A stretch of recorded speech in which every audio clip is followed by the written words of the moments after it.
Alright, YouTubers and reptile freaks, doing a little science experiment here. I've made a little device just to check to see what the breaking point of the rodent watering system. And so my setup now is all gravity fed. It goes into a 5-gallon bucket that has a toilet filler valve on it that fills up. And then from that bucket there's a bulkhead and it gravity feeds to all my racks. And what I've been wanting to do recently is change it over to where it's a pressurized system.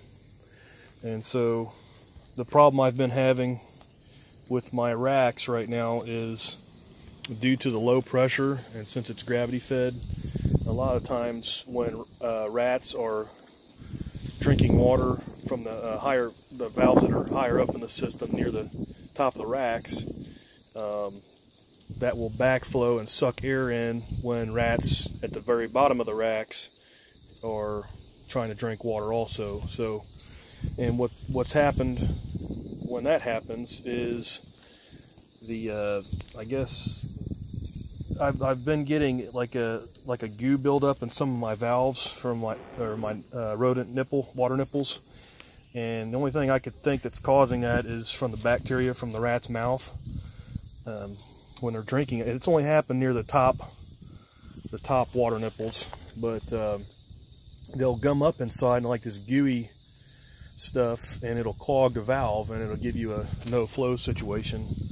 So, and I've never had one of these valves fail before. The only time I've had a flood out in a tub is from closing a tub too far, when I don't have stops on the back of the tubs and the tub hits the valve and holds it open, or when I have loose rodents that chew a water line. So what I've wanted to do is just see how much pressure these lines can actually hold. And so I ordered this pressure regulator from Amazon. It was like 15-16 bucks, and it came with a gauge on it. And I wanted to see what the very lowest pressure this thing will handle, or what it will output, and then the high, and just crank it on up from there to see where the hose breaks. And I've already run it, and it kind of surprised me how much pressure this thing will hold. But normal operating conditions, if I go through with this, I would never run it that high. I would just run it barely high enough to say if the valve was at the regulator is at the very bottom of the system near the floor, it would have enough pressure to push the water up to the top valves. So, but anyway, I've got another regulator coming also that's for an even lower pressure regulator. I think the maximum input on it is 50 psi. And the output on that regulator is between half a psi and 2. So anyway, I'm gonna crank this thing up and kind of show you guys what this thing will handle. So right now it's just barely above, so it's like at 10 pounds, 10 psi, given that this gauge is correct. So see, the water flows out. If I take the cap off right here, it sprays out pretty good. So we'll crank this up a little bit more. I already know what its breaking point is, but we'll just keep going. So we're about close to 25. And there's no way I would ever run at this pressure, normal conditions, in case there was a break, and I really wouldn't want to make a mess downstairs. But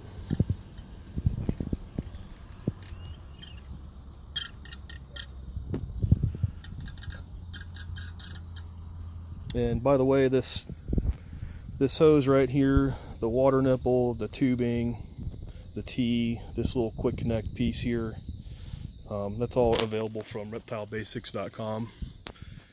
It's the rodent watering supplies that they sell in-house. But I would have never thought that this stuff would hold 50 psi. I'd have never dreamed that. But anyway, now I do. And the pressure's so high that normally when the rats bite these, they bite it and push the nipple to the side. And at this pressure, there's so much downforce on the needle inside, the water barely comes out. It's still enough to mash the O-ring down inside to where it doesn't hardly come out, but when you push the pin in, it really sprays out.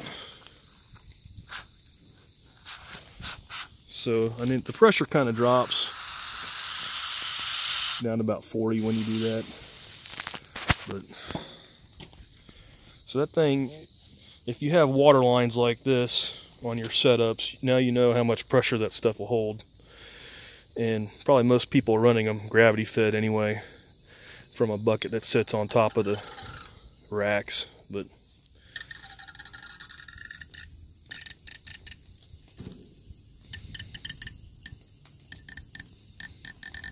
this thing is at 80 psi, guys.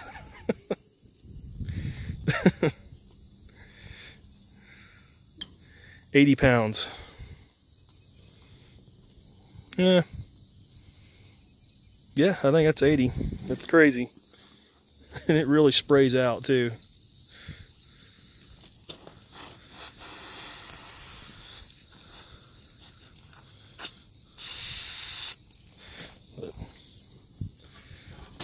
Oh, there it went. So I got it up to 100 before, but now I don't have a hose clamp small enough for this, but I could. I was kind of wanting to put a hose clamp on it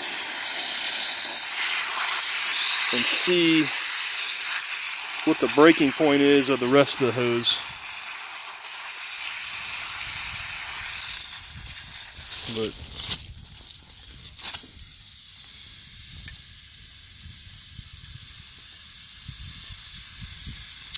anyway, guys, so there you have it. See ya.